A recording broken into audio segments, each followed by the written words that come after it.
Chapter 1. The Whispering Blade's Solitude. The shadows clung to her like a second skin, a familiar comfort. Lyra moved through the rogue outpost, a whisper on the wind, a phantom in the moonlight. Her blades, twin lengths of polished obsidian, were cold against her palms. They felt like extensions of her own frozen heart. She didn't need to see the guards to know where they were. She could feel the heat from their bodies, hear the soft thump-thump of their heartbeats, taste the stale sweat on the air. A wolf's senses were a gift. Hers were a weapon. Her target was in the main cabin, an alpha, arrogant and loud, with a scent that reeked of bloodlust and cheap ale. He was a cancer on the land, preying on weaker travelers, and the Shadowfen elders had marked him for removal. It was a simple task, a necessary one. She slipped through an open window, silent as falling dust. The alpha was laughing, his back to her, a half-empty bottle in his hand. He never even felt the chill in the air before her shadow enveloped him. There was no sound, just a soft sigh of escaping air. Her blades found their home with surgical precision, clean and final. She held him for a moment as the life drained from his eyes, his surprise turning to a glassy emptiness. This was her purpose, her penance. She had to be this weapon because she had failed to be a shield for her family so long ago. Their faces, their screams, they were the fuel that forged her into this perfect, unfeeling instrument. She lowered the body to the floor, her movements fluid, almost mournful. The satisfaction she felt was hollow, a cold stone in the pit of her stomach. Is this all she was meant to be? A ghost that brought death? Beyond the quiet finality of her work, the forest continued its nightly symphony. A cricket chirped, an owl hooted in the distance, and the wind whispered through the pines. Lyra stood in the sudden silence of the cabin, the coppery tang of blood a sharp note in the air. She felt nothing. Or rather, she forced herself to feel nothing. Feeling was a weakness, a vulnerability she could no longer afford. She was a blade, and blades do not weep. They only cut. This unwavering focus was necessary because the world was filled with monsters, and it was her duty to hunt them. After cleaning her blades on a scrap of cloth, she noticed it, a small coded message left for her on the windowsill, held down by a smooth river stone. A summons. Her handler's signal was unmistakable, the urgency in the placement of the stone sending a flicker of something, not excitement but grim anticipation, through her. They had another target for her already. It was unusual. This mission had barely concluded. This one must be important. This one must be different. She melted back into the night, leaving the quiet cabin behind. The memory of her family's massacre, a brutal attack by a tyrannical alpha, was a constant, searing pain. That single event had shattered her world, and the Shadowfen elders had rebuilt her from the pieces. They had given her a purpose, a way to channel her grief into righteous vengeance. She would protect others. She would prevent another family from suffering her fate. She was a protector, a guardian, a silent killer in the dark. As a direct result of her unwavering dedication, she had become their most effective operative. She climbed the ridge overlooking the valley, the moon hanging like a silver coin in the inky black sky. Her pack was her life. Their word was law. Her loyalty was absolute, unquestionable. A new mission meant a new threat to the balance they swore to protect. So she would go. She would listen. And she would obey, no matter the cost. Chapter 2. The Council of Shadows. The council chamber was a place of deep quiet and deeper shadows. It was carved from the heart of a mountain, the air still and cold, smelling of damp stone and ancient secrets. Lyra knelt before the three elders, her head bowed. They sat on thrones of petrified wood, their faces hidden in the gloom, their presence a crushing weight. They were the mind of the Shadowfen pack. She was merely its hand. "Rise, Lyra." Elder Maeve's voice was like honeyed poison. smooth and sweet but with a deadly edge. Your work at the outpost was impeccable, as always. Lyra rose, her gaze fixed on the floor. I serve the pack. You do more than serve, Elder Theron rumbled, his voice like grinding stones. You are the living embodiment of our creed. You bring balance to the chaos. You are the shadow that culls the overgrown flame. He leaned forward, his silver eyes gleaming. And a great flame has risen in the north, a fire that threatens to consume everything. He spoke of Alpha Kalen Volkov. His name had been a whisper on the wind for months, a story of a brutal, expansionist alpha who conquered with an iron fist.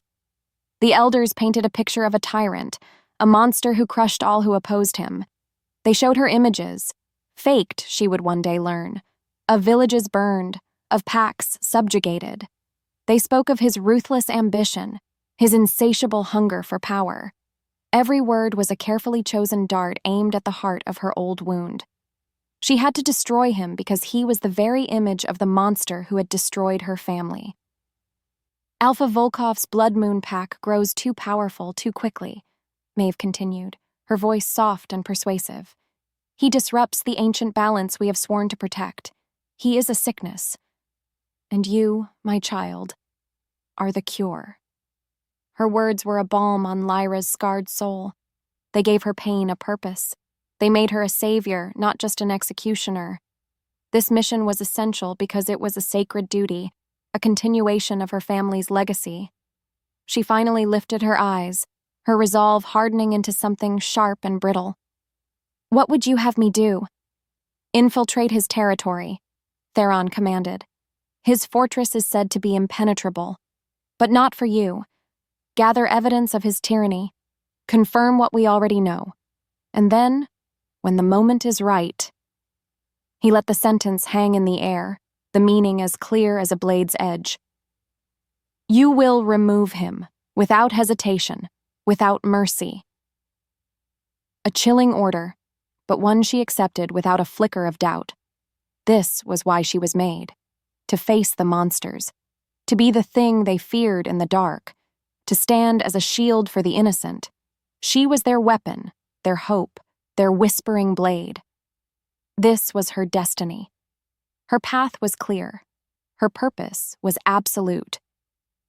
It will be done, she said, her voice a low, steady vow. The elders nodded in unison, their hidden faces masks of grim satisfaction. They dismissed her with a wave, and she turned to leave, her heart a cold, steady drum in her chest. A sense of grim destiny settled over her as she walked out of the chamber, the weight of her new mission a heavy cloak on her shoulders. She would not fail. She could not. Too many lives depended on it. She was off to hunt the biggest monster of them all, never realizing she was the one being led on a leash. Chapter 3. Glimpses of the Iron Wolf. The border of the Blood Moon territory felt different. The air was thick, heavy with an unspoken sorrow that clung to the ancient pines. It was unlike the wild, untamed energy of other packlands. This place felt tired, wounded. Lyra moved like a wisp of smoke, her senses on high alert, searching for the monster she'd been sent to destroy. She expected to find evidence of his tyranny everywhere. Fear in the eyes of his pack members, opulence in his fortress, the scent of cruelty on the wind. Instead, she found quiet desperation. From the shadows of a high ridge, she watched the heart of his domain.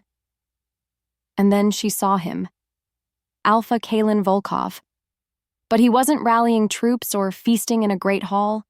He was in his study, a single candle pushing back the darkness. He wasn't a towering monster. He was just a man. A very large, powerful man, hunched over brittle, ancient scrolls. His shoulders were broad, but they carried an immense weight. His face, etched in the flickering light, was a mask of stern control. But his eyes, they held a profound, aching loneliness that struck a strange chord deep inside her. Continuing on her path to get closer, she saw him make a command to his beta, a woman with fierce, loyal eyes. The order sounded harsh, something about rationing medical herbs. Lyra's mind immediately twisted it into proof of his cruelty.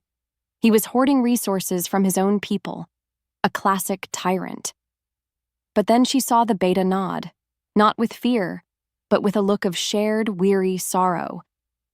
And in the background, just for a second, a young pup in its mother's arms let out a weak, rattling cough, a sound that spoke not of a common cold, but of something deeper, something wrong.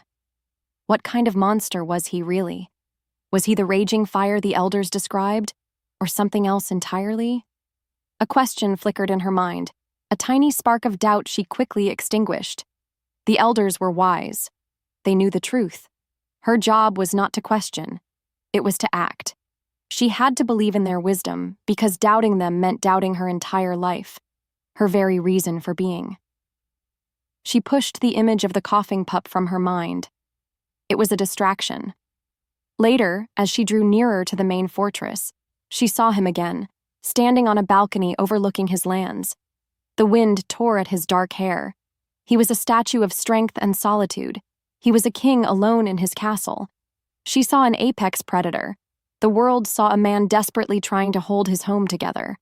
She saw a conqueror. The truth was a leader fighting a losing battle against an unseen enemy. She saw her target. Fate, in its cruel, beautiful irony, saw her other half. The contrast was a silent scream she could not yet hear. She found a hidden crevice in the rock face not far from the fortress walls, a perfect place to wait for the deepest point of the night. The moon was a sliver of bone in the sky. She settled into the darkness, her focus narrowing, her resolve solidifying once more. The strange sadness of this land, the look in his eyes, the sick child. It was all irrelevant. He was an alpha who had grown too powerful, and for the safety of all other packs he had to fall. She was the shadow sent to make it happen. She was a ghost in his woods, a hunter closing in on her prey, utterly convinced of his villainy. And she was completely, devastatingly wrong. Chapter 4. The Heart of the Fortress Stone and Silence. That was the heart of Kalin Volkov's fortress. Lyra moved through it like a bad dream, a figment of the darkness that even the torchlight feared. She bypassed patrols whose patterns she had memorized from afar. She scaled walls that were said to be unclimbable, her fingers and toes finding purchase in impossibly small cracks. She slipped past wards woven with old magic, her own shadow-cloaking ability making her nothing more than a cold spot in the air. This was her element, the hunt. The infiltration was a deadly art form, and she was its master. She had to be flawless because one mistake meant death, and death meant the monster would win. His private study was nothing like she'd imagined. She had expected a throne room, a place of conquest filled with the spoils of war. Instead, it was a space of quiet, desperate scholarship. The air smelled of old paper, beeswax, and the faint, sharp tang of ozone, as if a storm was brewing just beneath the surface of reality. Books with brittle, yellowed pages were stacked everywhere. Maps marked with frantic notations were pinned to the walls. It was the den of a scholar, or a man searching for a cure. The thought was unwelcome, and she shoved it away. Her target was a safe, hidden behind a tapestry depicting a great white wolf howling at a blood-red moon. It was ancient, forged from black iron, and sealed with a lock that pulsed with faint protective magic. Child's play. Her slender fingers worked with practiced grace, teasing the tumblers, sensing the faintest clicks and shifts within the mechanism. She was so close, so focused on the intricate dance of the lock that she missed the real trap. It wasn't on the safe, it was beneath her feet. A pressure plate, silent, imperceptible, designed not for a brute but for a ghost just like her. Click. The room plunged into absolute darkness, a void so complete it felt like it had swallowed the very air. Every torch snuffed out in an instant. Her heart hammered against her ribs, a wild bird in a cage. She spun, blades ready. He was already there. He hadn't entered the room. He had been in it the entire time, cloaked in a deeper shadow than even she could command. His presence was a physical force, a mountain of controlled fury and chilling power that rolled off him in waves. "You are skilled." His voice was a low growl, a vibration she felt in her bones. "But you are not welcome here." And then he moved. Not with the wild rage she expected, but with the brutal, calculated speed of a master predator. The fight erupted in the suffocating dark, a clash of unseen steel, a whirlwind of motion. It was a brutal ballet. Her agile, shadow-weaving attacks meant to disorient and kill were met with his raw, unyielding strength. He fought not like a man, but like a force of nature, an avalanche, a lightning strike, a storm given flesh. He was faster than she could have imagined, stronger than she had prepared for.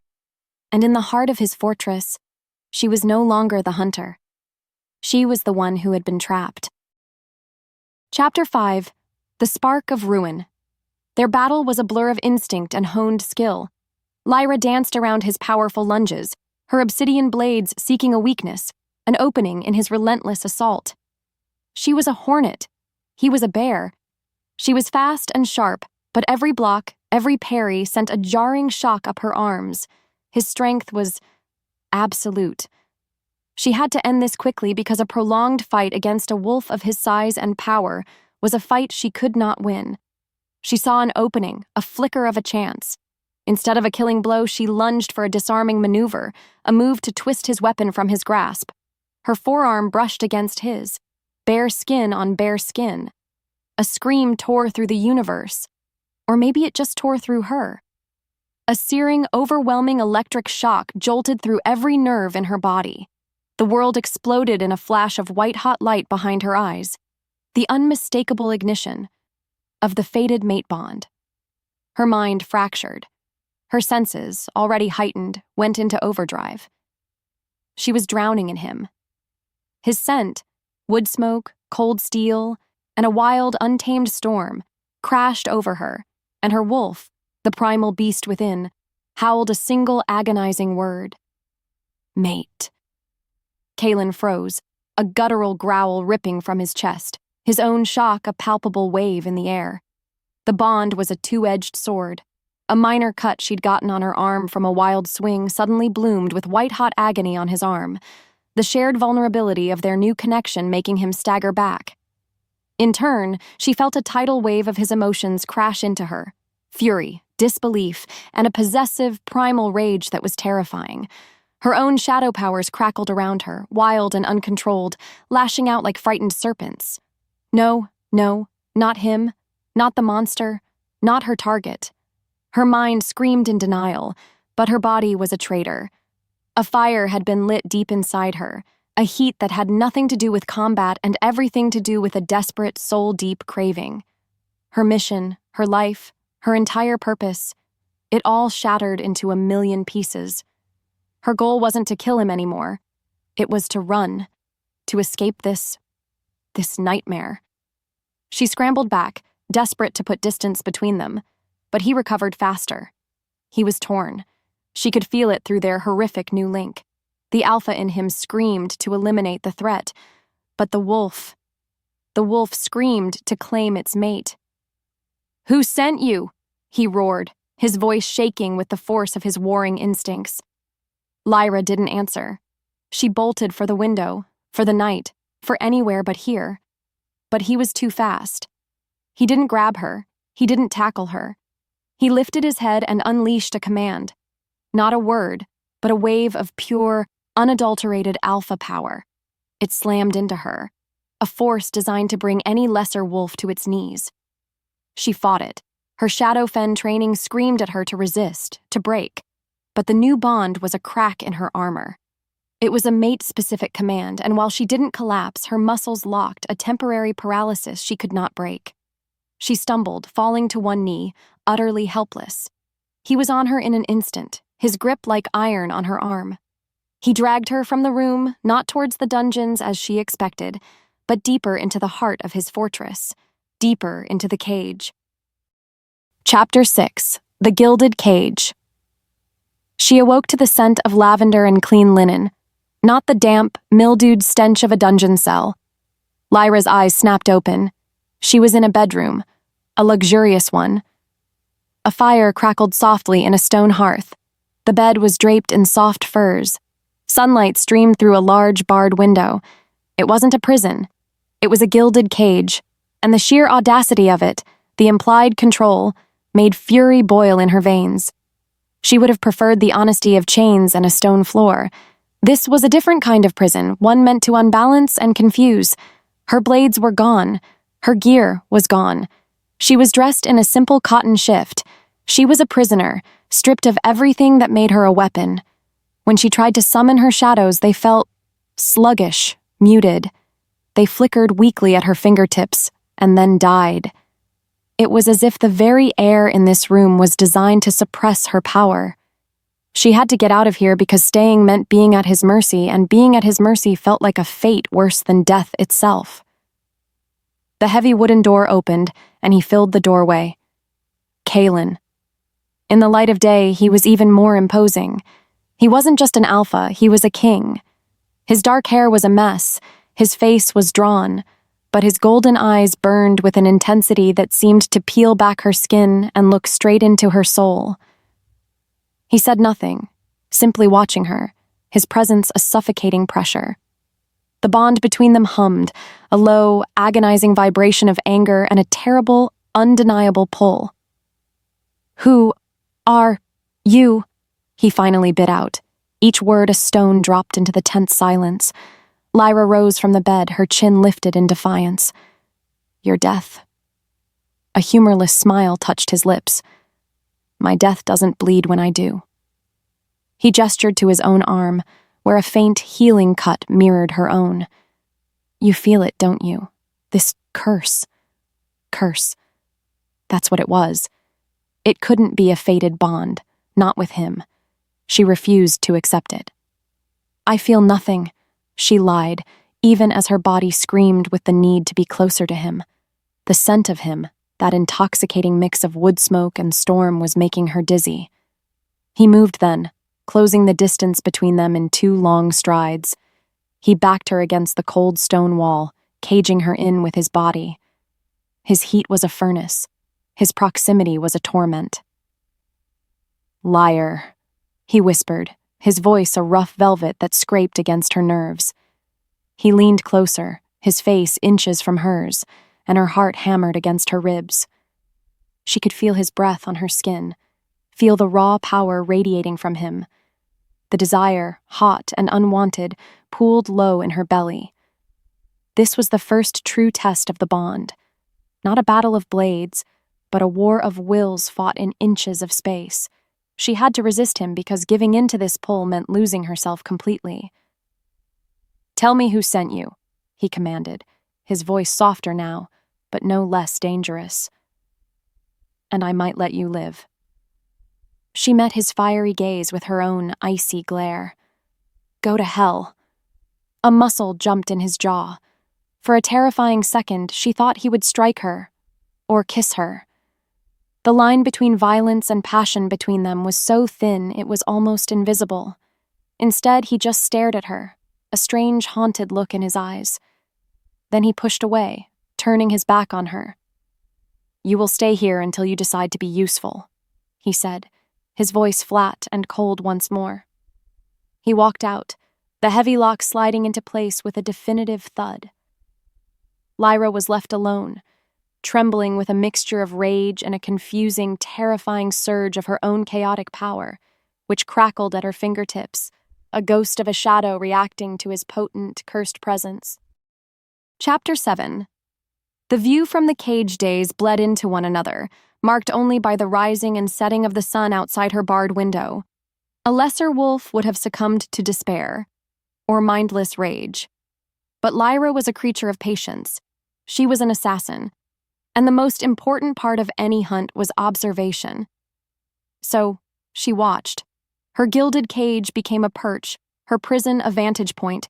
She set aside her fury and let her analytical mind take over, absorbing every detail of the Blood Moon pack, searching for the tyranny she had been promised. She found none. She watched Kalen. He wasn't a tyrant lounging on a throne. He was a guardian walking the walls. He rose before the sun and worked until long after it had set. He trained the warriors himself, his movements economical and powerful. He spent hours with the pack's quartermaster, his voice a low, urgent rumble as they went over dwindling supplies. She saw him sit with the elders, not to issue commands but to listen, his brow furrowed in thought. She was told of a monster drunk on power. She saw a leader drowning in responsibility. The contradictions began to pile up, small cracks in the foundation of her mission. She listened. The wind carried whispers to her window. She heard his beta, the fierce woman named Lena, arguing with him one evening. Not the pleading of a terrified subordinate, but the frustrated scolding of a friend. "You cannot do this alone, Kaylin. You will break." His response was too low to hear, but Lena's sigh was heavy with a sorrow that resonated with the strange sadness of the land itself. And then there was the sickness. The coughing pup had not been an isolated case. She saw it everywhere once she knew what to look for. An elder whose skin seemed too thin for his bones, leaning heavily on a younger wolf. A hushed, frantic conversation between two mothers about a failing supply of fever-reducing herbs. It was a blight on his people, a quiet plague that he was clearly fighting with every fiber of his being. She had to understand what was happening because the truth was obviously not the story her elders had fed her. The pieces didn't fit. The narrative she had built her life around was beginning to unravel. The ruthless conqueror she was sent to execute simply wasn't here. In his place was a tired, burdened man desperately trying to protect his people from an enemy she couldn't see. Was this all a trick?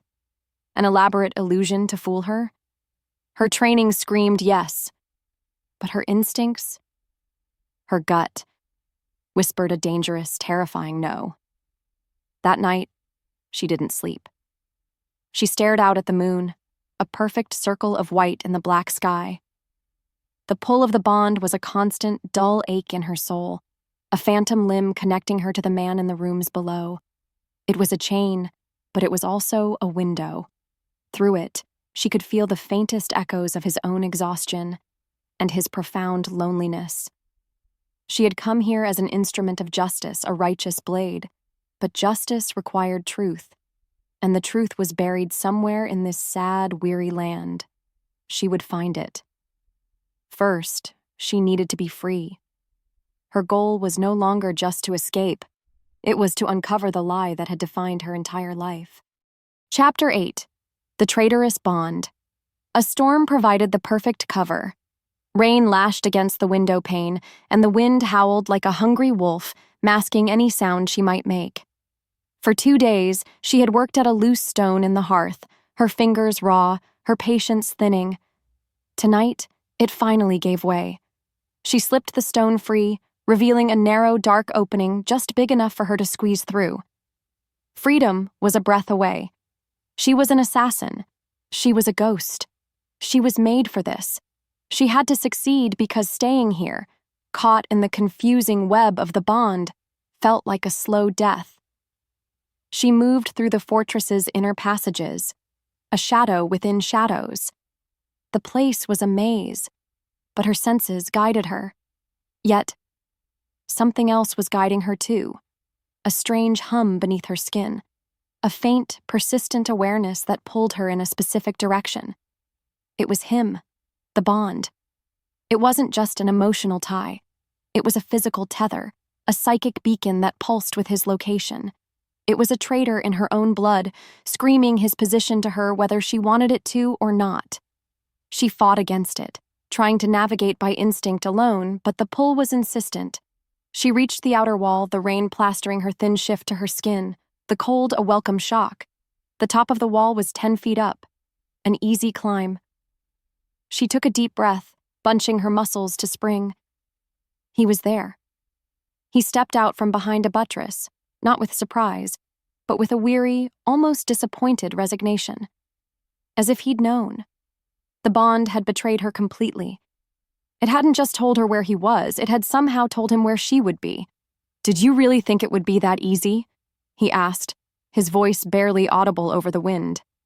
Rage, pure, hot, and liberating, surged through her. She didn't answer with words. She attacked. The struggle was nothing like their first fight in the darkness. This was raw and desperate, fueled by her fury and his frustration. They crashed against the wet stone, slipping in the mud. He was trying to subdue her, not harm her, his strength a careful restraint. The proximity was intoxicating. The rain, the storm, the heat of their bodies. It was a whirlwind of sensation that fed the fire of the bond. In a desperate scramble, her hand slipped and a sharp edge of rock sliced across her palm. A cry of pain escaped her lips. And she saw it. He flinched. Hard. A sharp, involuntary gasp, his golden eyes squeezing shut for a fraction of a second. He felt it. He felt her pain as if it were his own. When his eyes opened again, she saw a flicker of something she had never seen in any alpha. Raw, heartbreaking despair. That single moment of shared vulnerability shattered her rage, leaving her breathless and confused. He used her hesitation to finally overpower her, pinning her against the wall, his grip firm but not crushing. His face was inches from hers, rain dripping from his hair. "You think you know what evil looks like," he said, his voice a rough, ragged whisper. "You have no idea what I fight, or what I've lost." Before she could process his words, he was hauling her back towards the gilded cage that was her prison, leaving her more trapped than ever before. Chapter 9. A Message of Lies. Back in her room, the words Kaylin had spoken echoed in her mind, a haunting refrain. "You have no idea what I fight." He was right. She didn't. And her own pack, her wise and righteous elders, had sent her here on a mission that felt more and more like a lie. She was trapped, her escape thwarted by a mystical bond she couldn't control. She needed an advantage. Information was power, and she was starved of it. She couldn't break out, so she would have to break in. She sat on the floor, cross-legged, and closed her eyes. She focused on the muted shadows that were her birthright. They were weak in this place, but they weren't gone. Instead of trying to command them to form a cloak or a weapon, she did something different. She broke them down into their finest, most basic form, thin, invisible threads of energy. She sent them out, not as a physical force, but as a net, a web to catch whispers on the air. She was fishing for secrets, and she was patient. After hours of concentration, she caught one. A single, coded message, zipping through the airwaves. She snagged it, pulling the thread of data into her mind. She expected Kaylin's military commands, something to prove his tyranny.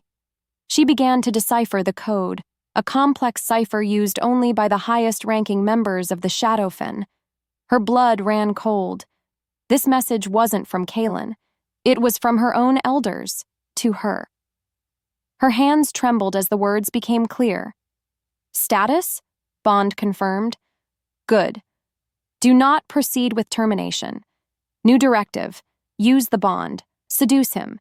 Gain his trust. His resources are valuable. Control the alpha, you control the pack. Await further instruction."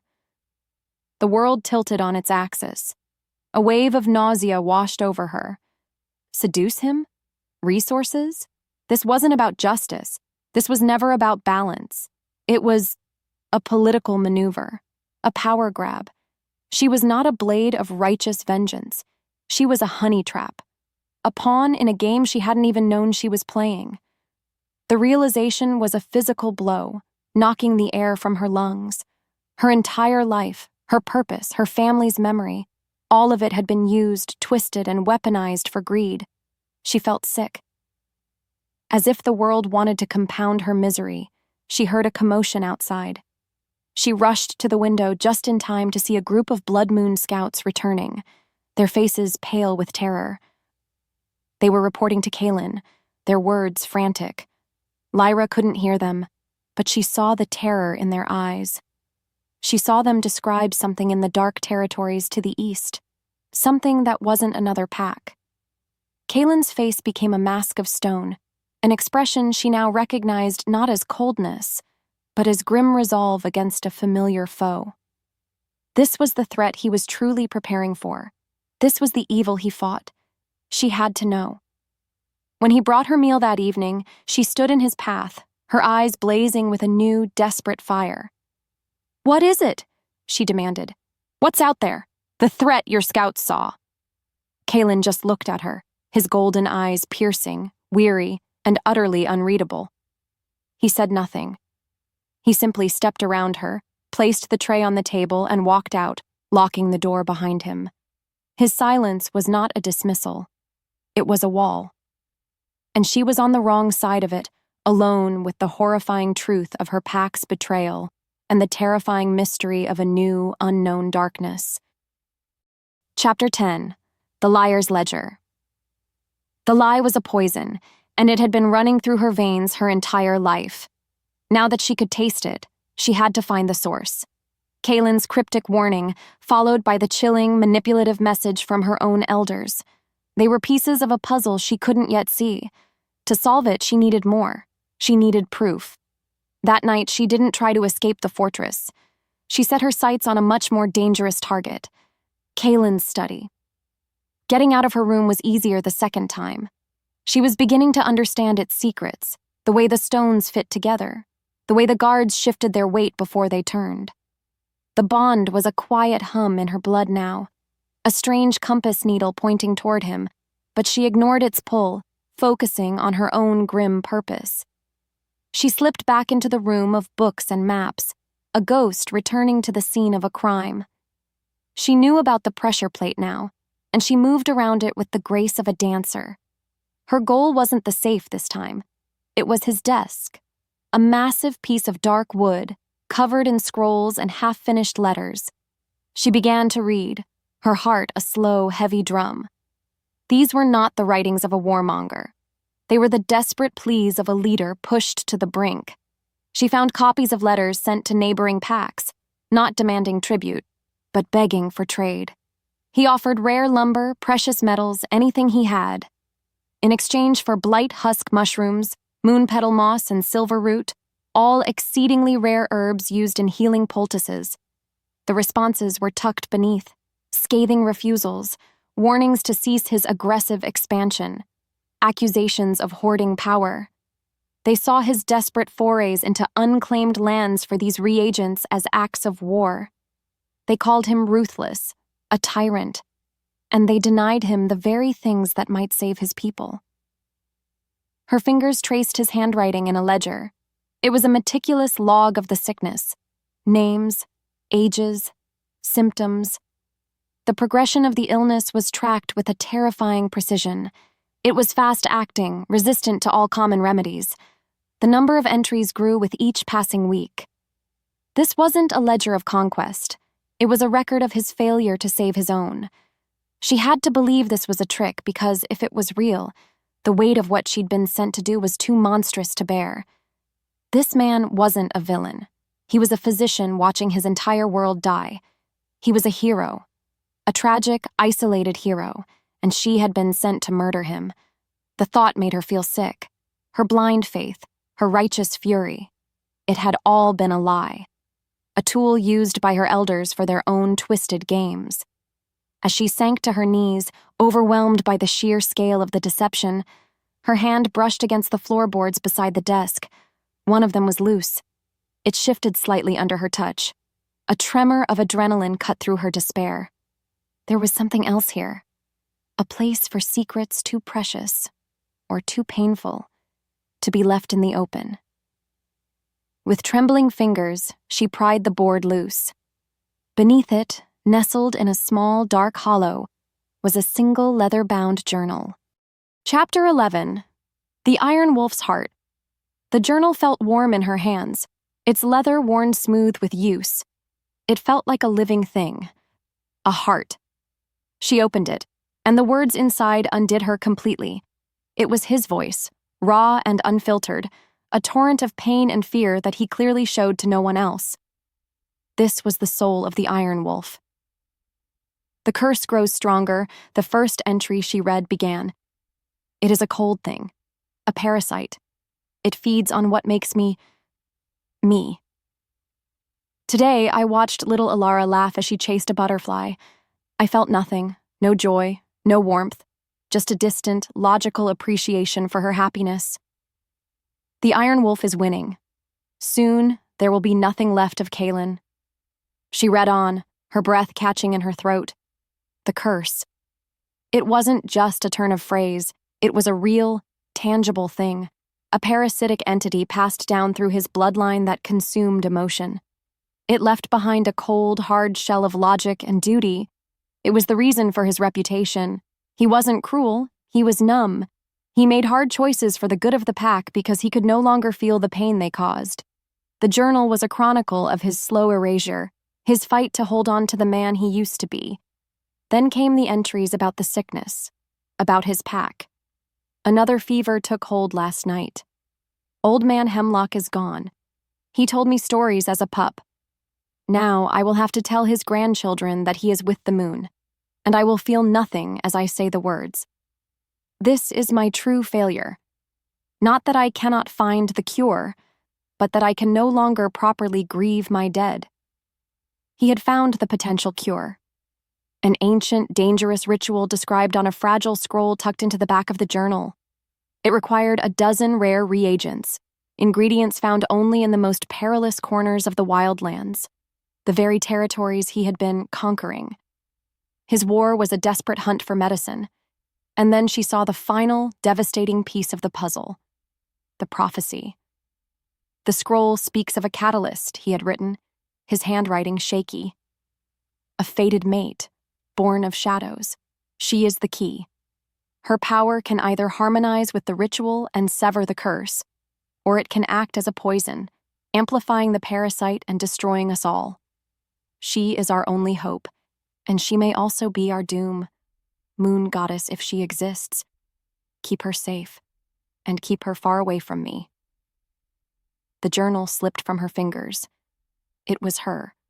She was the one from the prophecy, born of shadows, his fated mate, a key that could either save him or destroy him.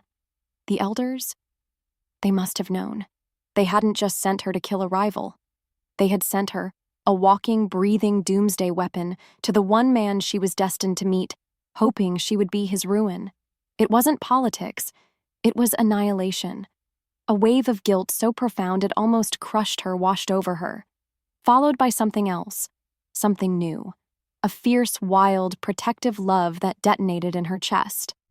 Her mission wasn't to kill him, it never was. Her mission was to save him. Chapter 12. The Shadow's Ultimatum. She was still on her knees, the truth of the journal a gaping wound in her soul, when the voice came. It wasn't a sound. It was a violation, a cold, sharp presence slithering directly into the private space of her mind. You disappoint us, child. Elder Maeve's mental voice was 1,000 times worse than her spoken one. It was intimate and utterly contemptuous. Lyra recoiled, clutching her head as if to physically block the intrusion. Your loyalty wavers. You have forgotten your purpose. My purpose was a lie, Lyra shot back, her own thoughts a defiant roar. A feeling of cold amusement trickled into her mind. Purpose is whatever we say it is. We gave you a family, a reason to live. We can just as easily take it away. The threat was not idle. The elders delivered their ultimatum, a blade of pure psychic pressure against her will. You will return to us now. Abandon this foolish sentiment, or we will activate the final safeguards woven into your bloodline. Your precious shadows will turn on you. They will become a poison, corrupting this bond, and crippling you both from the inside out. You will watch as he withers, and you will know that you were the cause. It was a checkmate. They had foreseen everything. To prove their absolute ruthlessness, Maeve delivered the final, devastating blow. We had to be sure Volkov's pack was removed. Their bloodline is a blight. The Void Wolves are a useful tool to that end. A necessary chaos. Their leader is a true visionary. And an old friend of yours, I believe. You knew him as Ronan, your mentor. Ronan. The kind, wise wolf who had taught her how to first command the shadows. The one who had told her stories of honor and balance. He was the leader of the Void Wolves? The world fractured anew. The betrayal was so complete, so absolute, it snapped something deep inside her. The last vestiges of the loyal Shadowfen warrior died, and in its place, something new and ferocious was born. The rage was so pure it was almost cleansing. They had taken everything from her. Her family, her past, her purpose, her mentor. They would not take her future. She stormed out of the study, the journal clutched in her hand. She found Kalen on the balcony, staring out at the blighted lands, the weight of the world on his shoulders. He turned as she approached, his face a mask of weary despair. But then, he saw her eyes. He saw the shattered pieces of the girl he'd captured settling into the fierce, unwavering gaze of a queen ready to go to war. The change in her was a seismic shift he could not ignore. "They lied," she said, her voice shaking with rage. "All of it. It was all a lie." She held out the journal. "I know, about the curse, the sickness, the prophecy." She watched as the dam of his silence, the wall he had built around himself for years, finally crumbled. He didn't speak, not at first. He just looked at her, and for the first time, she saw past the Iron Wolf. She saw the man trapped inside, drowning in a sea of silent agony. And then, he told her everything. He spoke of the Void Wolves, of their horrifying shadow-like forms. He spoke of Ronan's betrayal, a former ally who had fallen to some dark, nihilistic philosophy. He spoke of his deepest fears for his people, for himself. And as he spoke, the bond between them shifted. The agonizing pull of confusion and desire transformed into a steady, powerful current of shared purpose. In that moment, she was no longer his prisoner. She was his partner. She was his cure. She was his only hope. Chapter 13. The Alliance of Shadow and Steel. The war room smelled of drying ink, old maps, and a new, fragile hope. Lyra stood before a massive table, no longer a prisoner, but a commander. Kalen was at her side, his presence a solid, grounding weight. His pack's senior warriors watched her, their faces a mixture of suspicion and grudging respect. She was the enemy, the assassin who had breached their walls. But she was also the woman their alpha now trusted with their lives. She had to earn that trust with every word because their survival depended on her unique, terrible knowledge. Ronan, the Void Alpha. He doesn't think in terms of lines and formations, she explained, her finger tracing a path through the mountains on the map. He thinks in terms of fear. He will not attack the fortress head-on. That is what you expect.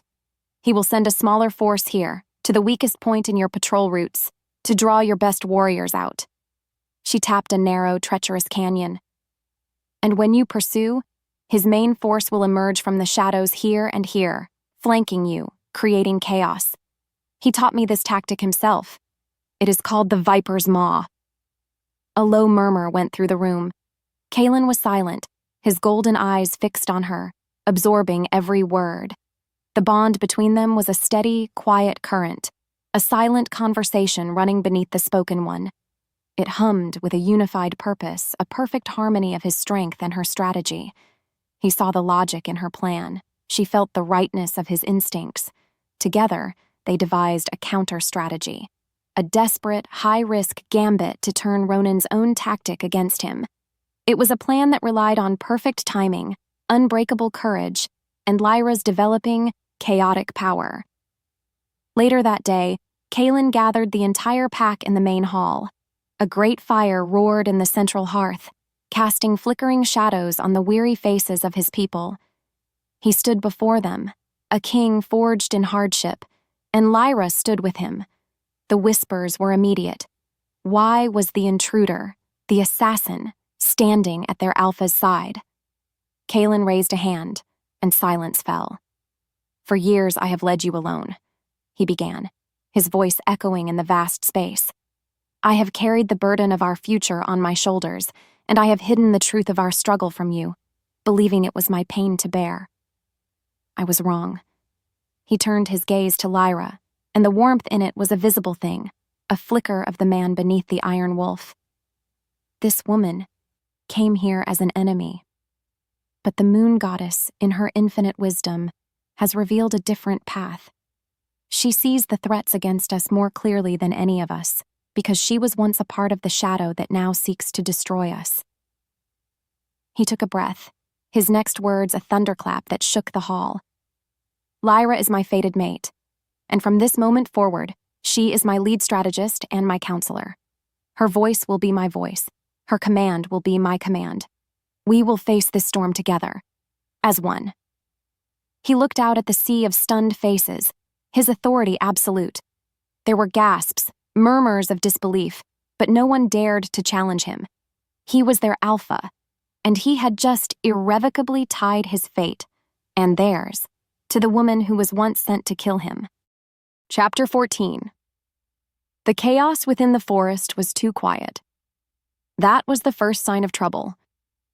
They moved through the dense pines near the eastern border, a small scouting party led by Lyra and Kaelin. The air was thick with the scent of ozone and decay, a smell that did not belong in the clean, wild wood. The goal was to confirm Ronan's troop movements, to see if he was falling for their bait. But the silence. It was a predator, coiled and waiting. Lyra's every nerve was on fire, the bond with Kaelin a taut wire of shared anticipation. The ambush came from nowhere and everywhere at once. One moment, there was nothing. The next, the shadows themselves detached from the trees and surged toward them. The void wolves. They weren't solid creatures of flesh and bone. They were shifting, semi-corporeal monsters of raw, chaotic energy, with burning red eyes and claws that tore at the very air. They moved with a horrifying, unnatural speed. The fight was a whirlwind of desperate survival. Blood Moon warriors clashed with the shadow beasts, their silver blades hissing as they made contact. Lyra reached for her power, but a surge of panic made her grip unsteady. Kaelin was fighting back-to-back with her, a bulwark of solid strength, but there were too many. She needed to do more. She pulled on her shadows, not with precision, but with a desperate, frantic yank. Power, raw, wild, and utterly untamed, erupted from her. It wasn't a cloak or a blade. It was a wave of pure chaos. It lashed out like a physical force, striking void wolves and something else. A young Blood Moon scout named Finn screamed as a tendril of her uncontrolled shadow power slammed into him, throwing him against the trunk of a massive oak. A sickening crack echoed through the clearing. Kaelin roared, a sound of pure agony. He felt it. Through the pack bond, Finn's broken ribs were a spear of white-hot pain in his own chest. Another void wolf took advantage of his momentary distraction, its claws tearing across his side. He grunted, stumbling, now fighting through two vectors of excruciating pain. "Lyra!" he yelled, not in anger but in warning. Horror and guilt crashed over her. She had hurt one of her own. She was a liability, not a weapon. Seeing Kaelin wounded because of her mistake focused her panic into a razor's edge. She had to protect him. Their movements became a desperate, synchronized dance. He would block, she would strike. She would pull a beast off balance with a shadow whip. He would finish it with a brutal swipe of his claws. They fought as one being, their shared pain and desperation forging them into a single, seamless weapon of survival. They drove the creatures back. The surviving void wolves dissipated into the gloom, leaving silence and the scent of blood in their wake. Lyra rushed to Finn's side, her hands trembling. He was alive, but badly hurt. Kaelin knelt beside them, breathing heavily, his hand pressed to his bleeding side. The bond between them thrummed with shared pain, guilt, and a terrifying, desperate intimacy. Just as the silence began to feel safe, a final, chilling message slid into Lyra's mind, cold and sharp as a shard of ice. "The weapon is failing," Elder Maeve's voice whispered. "We will reclaim what is ours. Prepare for the cleansing." Chapter 15. The Triple Threat. Prepare for the cleansing. The words were a death sentence, and they hung in Lyra's mind long after the scouting party had returned, carrying their wounded. The Shadowfen weren't coming to help. They weren't coming to observe. They were coming to erase. Her fear was confirmed less than an hour later. 2 reports came in at the same time, 2 fronts of a war that was suddenly, terrifyingly real. A scout from the northern border returned, his face pale, his words tumbling out in a rush. A massive force of void wolves was gathering, thousands of them, a black tide getting ready to crash upon their shores. It was Ronan's main army. The offensive was imminent. At the very same moment, Lyra, who had kept her shadow threads cast out like a net, caught a high-priority Shadowfen communication. Her heart sank as she deciphered it. Her former pack was on the move, a full detachment of their deadliest warriors. But they weren't moving toward the Void Wolves. They were flanking the Blood Moon territory from the south, taking up a strategic position to strike at the heart of the pack after Ronan's army had softened them up. It was a scavenger's tactic, a coward's blow. They would let their 2 enemies destroy each other and then sweep in to pick the bones. The truth of their situation settled over them like a funeral shroud. They were trapped. A 3-front war. The Void Wolves at their gates, a horde of shadow and fury. The Shadowfen at their backs, an army of assassins waiting for the perfect moment to strike. And the sickness within. A silent, relentless enemy eating away at their strength from the inside out. They were an island and the sea was rising on all sides. There was no escape, no retreat, no hope of rescue. This was their point of no return. That night, a great bonfire was lit in the central courtyard. Every able-bodied wolf in the pack was summoned. The flames crackled and spit, casting long, dancing shadows that looked unnervingly like the void creatures they were about to face. Kalen stood before his people, with Lyra at his side. The suspicion was gone from their eyes now, replaced by a grim, weary dread. Kalen's voice, when he spoke, was not the roar of an alpha promising victory. It was the quiet, steady voice of a man facing the end of the world. He told them everything. He told them of the Void Wolves and the coming attack. He told them of the Shadowfen's treachery. He did not hide the truth or sugarcoat their odds. He told them they were outnumbered, outflanked, and fighting a war for the very survival of their bloodline. He had to tell them the whole truth, because they deserved to know what they were fighting and dying for. "I will not offer you false hope," he said, his golden eyes sweeping over the faces of his pack, his family. "The odds are against us. The path ahead is dark. But we are the Blood Moon pack. We do not break. We do not surrender." He drew a long silver blade from his belt, its edge gleaming in the firelight. "We will stand here together. We will fight for our pups, for our elders, for the memory of our ancestors. We will fight until the last shadow is vanquished, or the last heart among us stops beating." He looked at Lyra, and a fierce, desperate love passed between them. "We will show them what it means to hunt the wolves of the Blood Moon." A single warrior let out a defiant howl. Another joined in. Soon, the entire pack was howling at the moon, a single, unified chorus of desperation, courage, and unwavering resolve.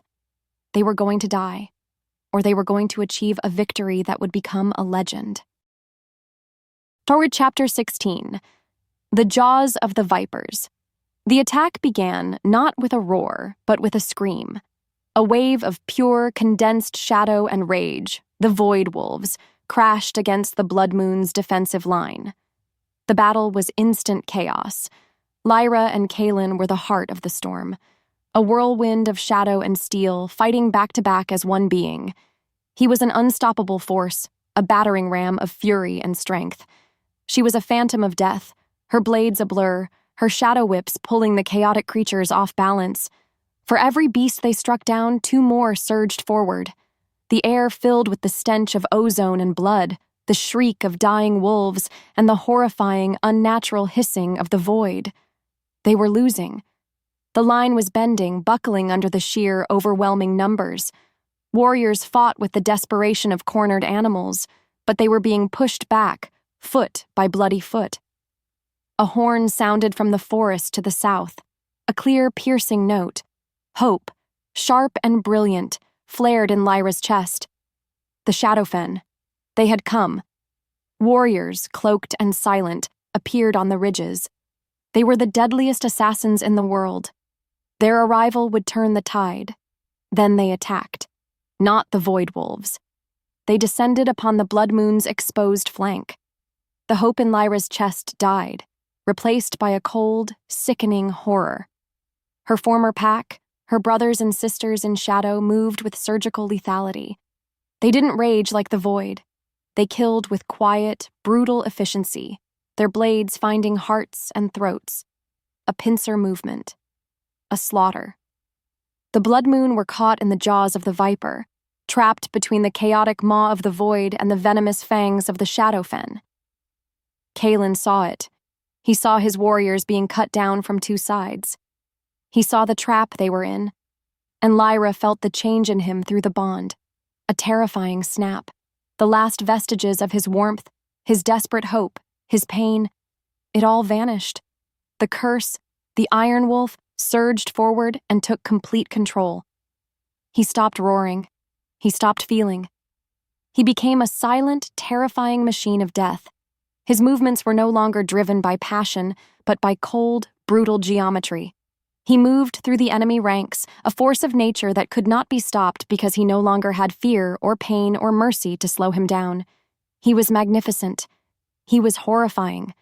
And he was holding the line, a lone wolf against two armies, buying his people seconds with his own soul. Through the carnage, a figure emerged, walking through the chaos as if it were a pleasant garden.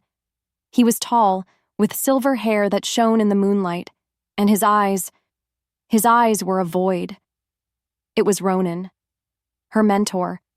He wasn't looking at the battle. He was looking only at her, a gentle, disappointed smile on his face.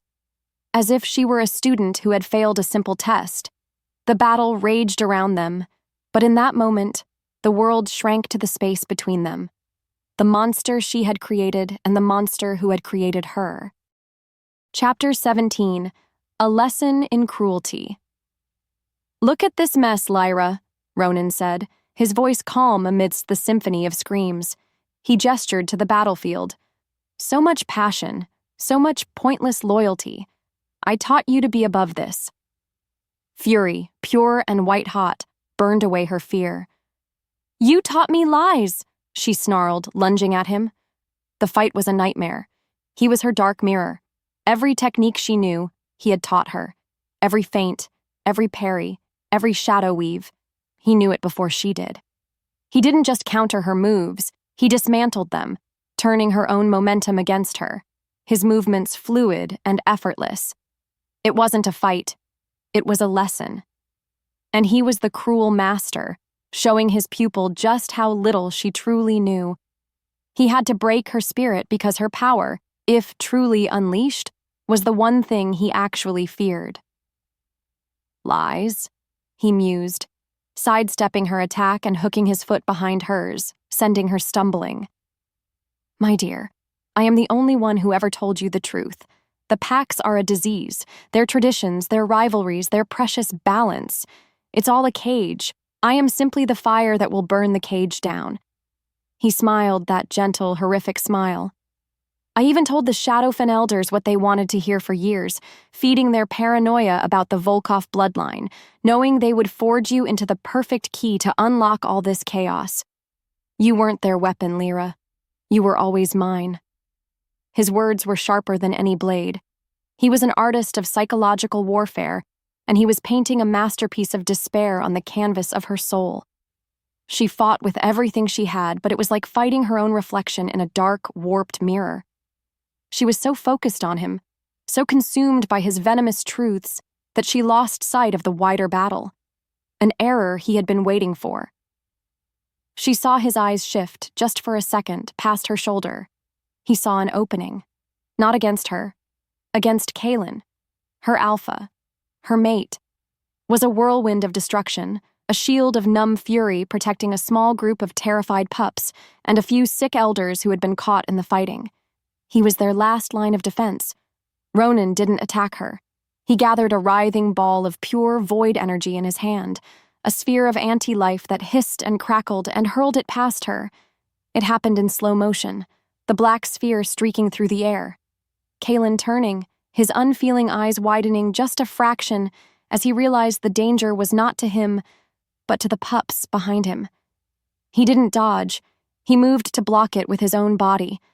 The sphere struck him square in the chest. There was no sound. Only a wave of agony so immense, so soul-shattering, it felt like the universe was being torn in half. It ripped through the mate bond and slammed into Lyra with the force of a physical blow. It was his pain. It was his life force sputtering like a dying candle. It was the feeling of his heart shattering. The world dissolved into a tunnel of blinding, white-hot pain.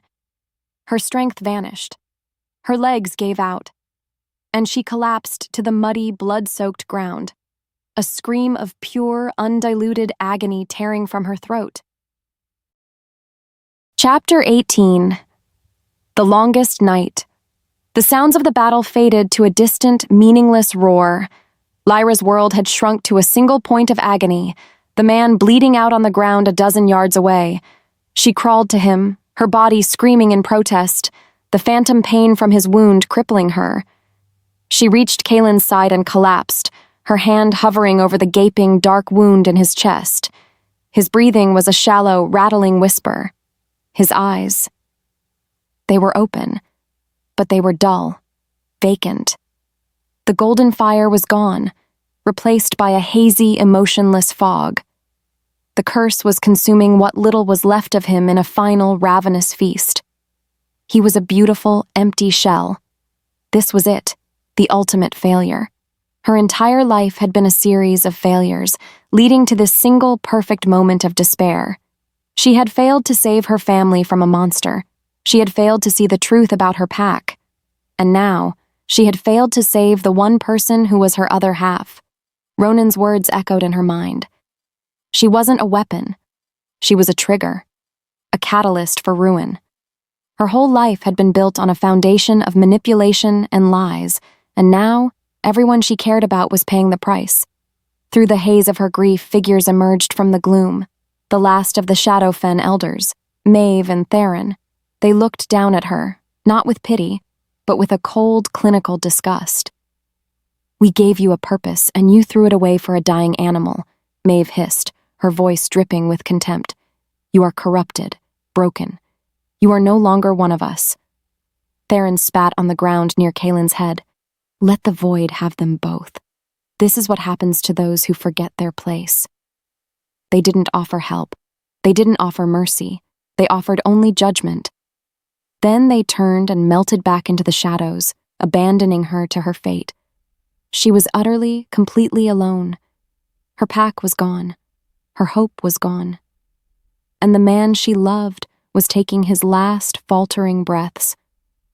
She cradled his head in her lap, tears finally streaming down her face, mixing with the blood and the rain. She pressed her forehead to his, feeling the last of his life force fading through their bond, a cold numbness spreading through her. It's over, she thought, a sense of utter desolation washing over her. As his breath hitched, a whisper from a life she'd almost forgotten surfaced in the wreckage of her mind. A memory. Her mother, sitting with her in a field of moon-dusted flowers, holding her small hands. Her own shadows were dancing playfully at her fingertips, her mother's voice warm and gentle as a summer breeze. "Your shadow is not a weapon, my little moon. It is not a thing of destruction. It is a connection, a bridge between the chaotic and the calm. It does not destroy. It balances." The memory was a tiny, fragile spark in an endless, crushing darkness. A whisper of a truth she had never understood. It wasn't a plan. It wasn't a hope. It was just a flicker. A single, almost imperceptible spark of warmth that glowed within the heart of her despair. And in the longest night of her life, it was all she had left. Chapter 19. A Bridge of Shadows. Kalen's life was a flickering ember, and the entire world was a cold, dark wind threatening to snuff it out. Lyra held him, the agony of his fading life force a constant, crushing wave through their bond. She was at the bottom of the abyss, in the heart of the longest night. And in that absolute despair, her mother's voice was a single, steady light. Your shadow is not a weapon. It is a connection. It does not destroy. It balances. Balance. The word echoed in the ruins of her soul. For her entire life, the Shadowfen had taught her that balance meant culling, removing threats, cutting down the overgrown. But that wasn't balance. That was just destruction with a prettier name. What balances a raging fire, not a blade, water, earth, a force to contain it, to absorb its heat? What balances a scream? Silence. What balances chaos? Order. A profound, earth-shattering realization bloomed in her mind. Her power wasn't about creating shadows, it was about commanding them. And what is a shadow, truly? It is an absence of light, a place of quiet, a place of balance. She looked at the gaping, ugly wound in Kaylin's chest. It wasn't just a physical injury. It was a vortex of hissing, chaotic void energy, left behind by Ronan's attack. She could feel the curse inside him, the parasitic entity, and she realized it was made of the same chaotic, hungry energy. They were two sides of the same destructive coin. She had been trying to fight chaos with more chaos, with the sharp, destructive edges of her power. Her mother had meant for her to be a bridge, a vessel. Her shadows could absorb it. The thought was terrifying. Insane. To take that poison into herself? But what other choice was there? As that new, impossible idea took root, another memory surfaced. A dusty, forgotten scroll she'd once been forced to study, dismissed by the elders as useless folklore. It spoke of an ancient, mutual claiming ritual. Not the brutal subjugation of an alpha, but a true joining of equals. An act of perfect trust and harmony. The text had claimed that such a bond, a perfect balance of two souls, could sever even the most ancient of curses. She had to try because it was the only path that didn't end with him dead in her arms. The despair didn't vanish, but it changed. It crystallized into a single razor-sharp point of purpose. The tears stopped. Her hands, which had been trembling, grew steady. She was not a failed weapon.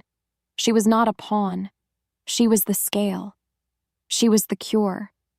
The prophecy had said she could be his doom or his salvation, and for the first time, she understood that the choice was hers to make. She leaned over Kaylin, her resolve a suit of armor forged in the fires of her grief. Her love for him was not a weakness. It was her strength, her focus. She placed her hands on either side of the terrible wound on his chest. She took a deep, shuddering breath, and for the first time, she didn't command her shadows to lash out. She commanded them to open, to yield, to receive, and she pulled. Chapter 20. The Last Ember. The instant she pulled, agony erupted through her. It was like swallowing a river of molten glass.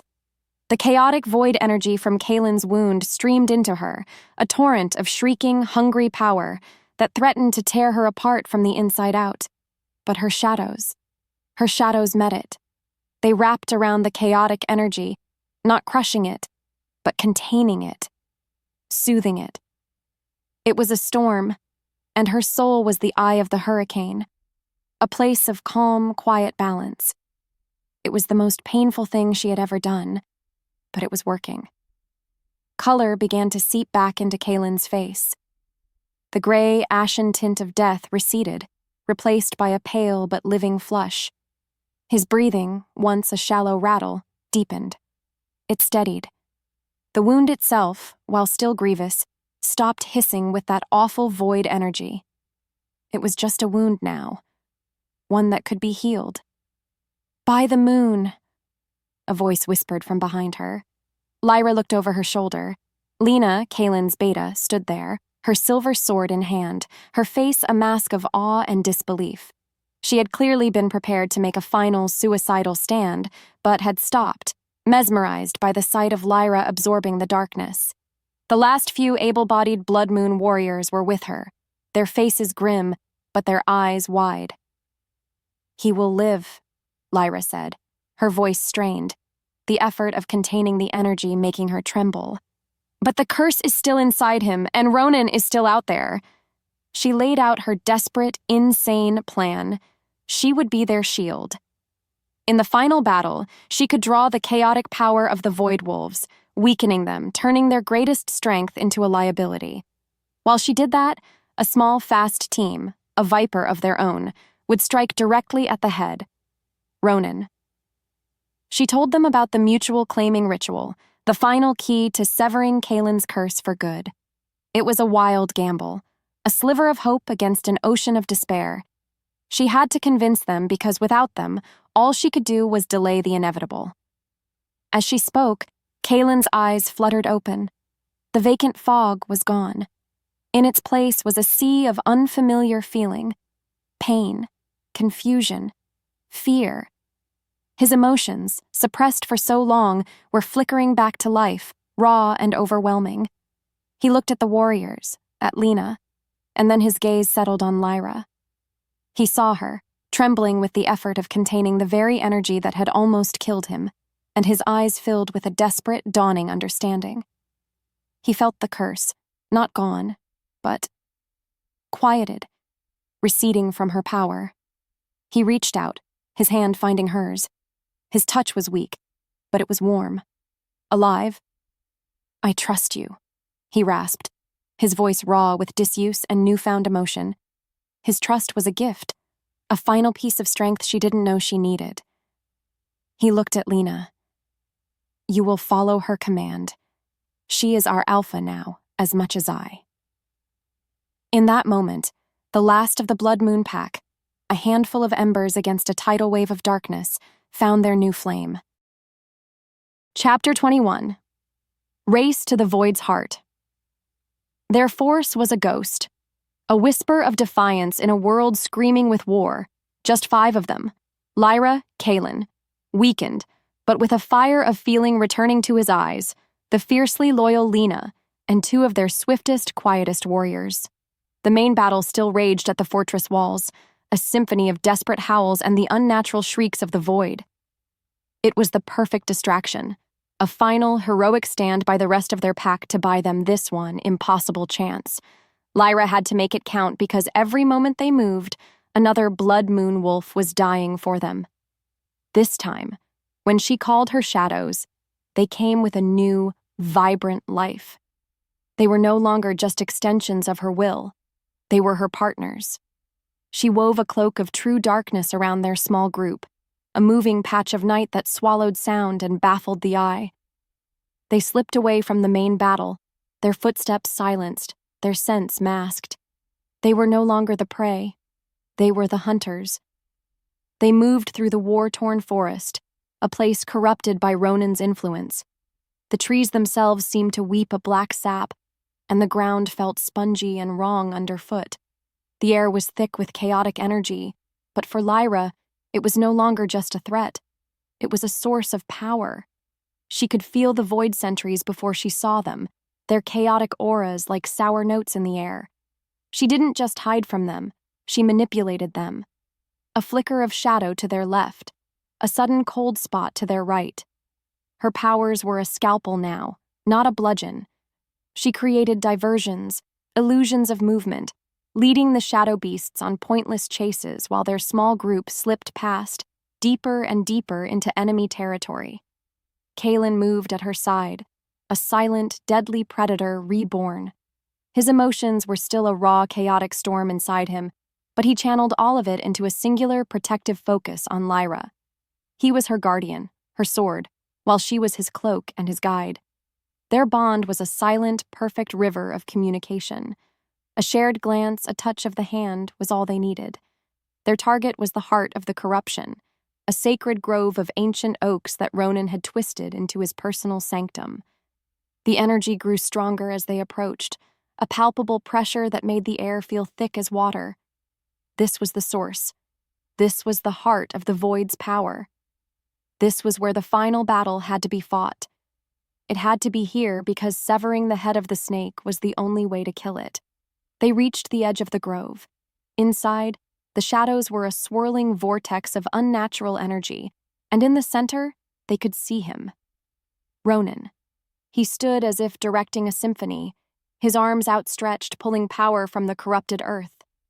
He was vulnerable, exposed. This was their moment.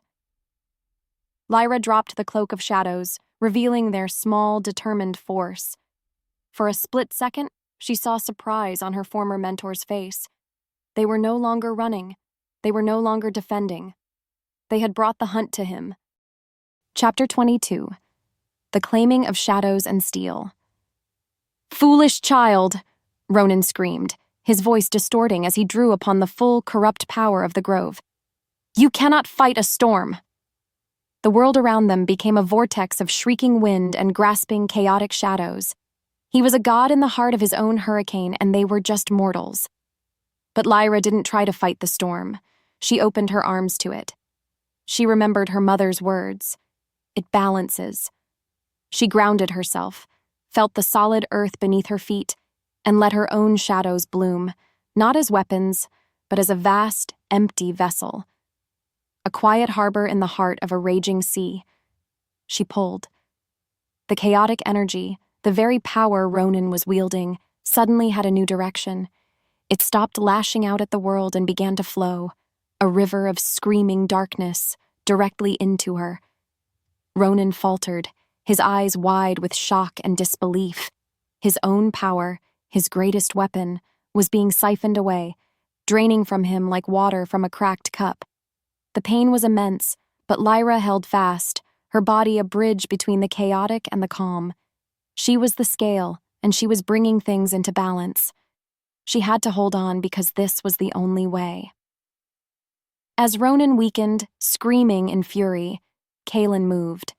Not toward Ronan, toward her. He strode through the dissipating storm, his golden eyes blazing with a fierce, desperate light she now recognized as pure, unadulterated love. He didn't hesitate. He didn't question. He reached her, ignoring the dangerous energy pouring into her, and pulled her into his arms. "Together," he whispered, his voice thick with emotion. This was the moment, the final piece of the prophecy. She looked into his eyes and saw her future, her home. She nodded, a single fierce gesture of absolute trust. He lowered his head and she tilted her neck, offering herself to him completely. It wasn't a bite of dominance, it wasn't an act of possession. It was a sacrament. His teeth grazed her skin, a gentle, symbolic claiming that sent a shiver of pure light through their bond. She pressed her forehead to his, accepting his vow and offering her own in return. A mutual claim, an act of perfect, balanced partnership. The claiming created a circuit, a perfect, unending loop.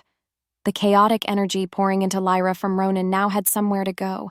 It flowed into her through the bridge of their new, complete bond and into Kaelin. But as it passed through their balanced souls, it was purified, cleansed. It was no longer a poison. It was pure, raw power. The parasitic entity inside Kaelin, the ancient curse, had been starved for a host. Now, it was force-fed the one thing it could not endure: pure, harmonious light.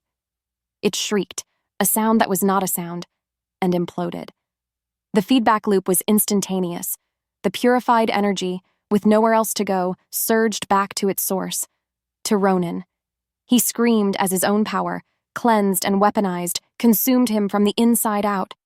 He dissolved not into shadow, but into a blinding, silent flash of cleansing light. And then, silence. Chapter 23. A New Dawn of Emotions. The silence was absolute.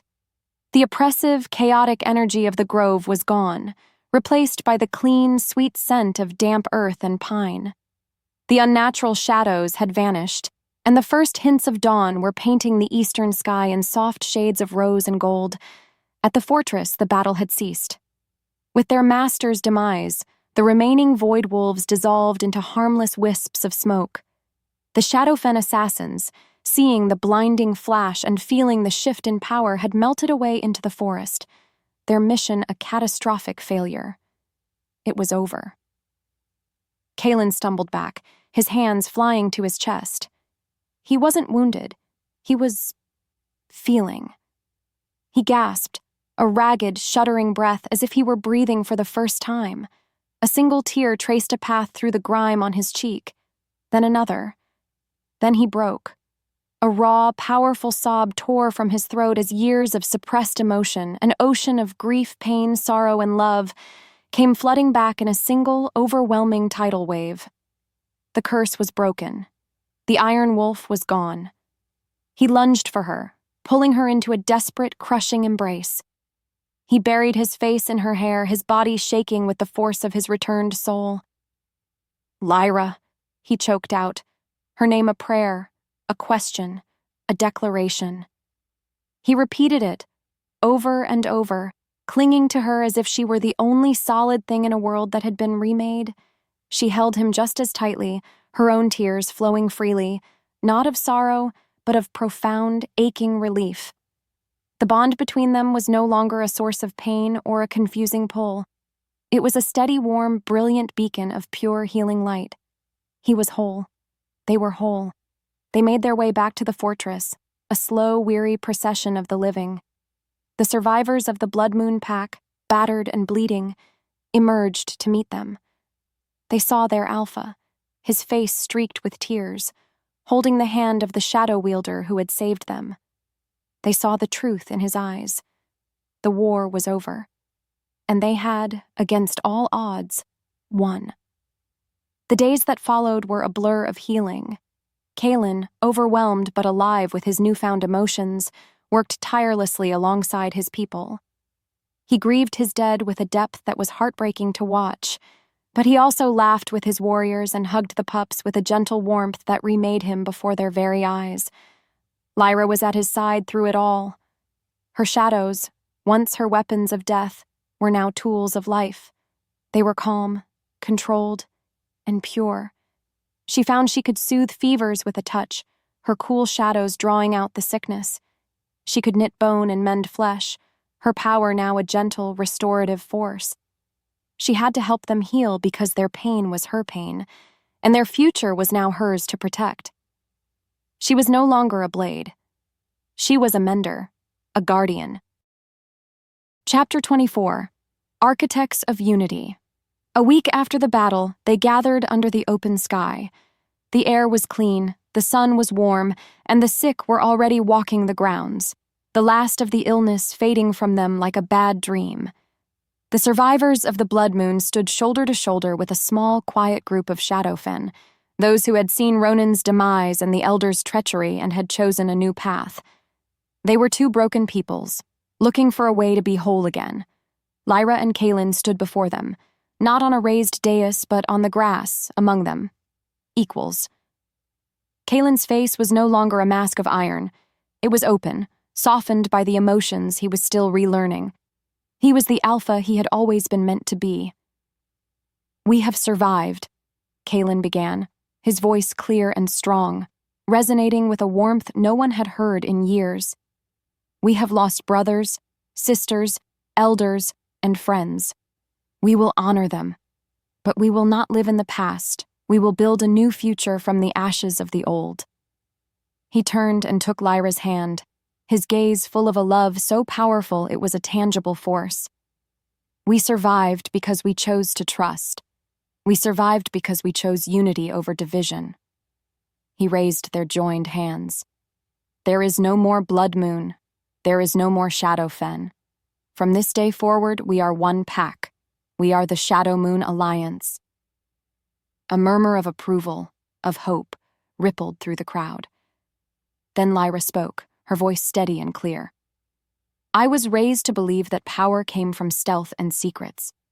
Kalen was forced to believe that power was a cold, hard shield. We were both wrong." She looked out at the faces before her, warriors and healers, the young and the old. "True power is found in balance, in transparency, in partnership." She squeezed Kalen's hand. "In our world, An alpha's claim has always been an act of possession, a mark of ownership. That is the old way. That is the way of tyrants. Her eyes met Kaylin's, and the world seemed to fall away. Our claim, she said, her voice softening, is a vow. It is a promise to lift each other up, to be stronger together than we could ever be apart. I am his, and he is mine. We are partners. We are equals, and we will lead as such. She had done it. She had redefined the very meaning of the word that had once terrified her. Her journey, which began with a mission of destruction born from a lie, had ended here. She was not a weapon. She was not a pawn. She was Lyra, co-alpha of the Shadow Moon Alliance, an architect of unity, an agent of balance. The sun climbed higher in the sky, bathing them all in its warm, golden light. Kaylin's hand was a steady, solid presence in hers. She looked out at their small, battered, but profoundly resilient pack, and for the first time in her life she felt no shadows in her heart. She felt no loneliness. She felt no hollow duty. She felt home. She had finally, truly, been claimed, and she had claimed him right back.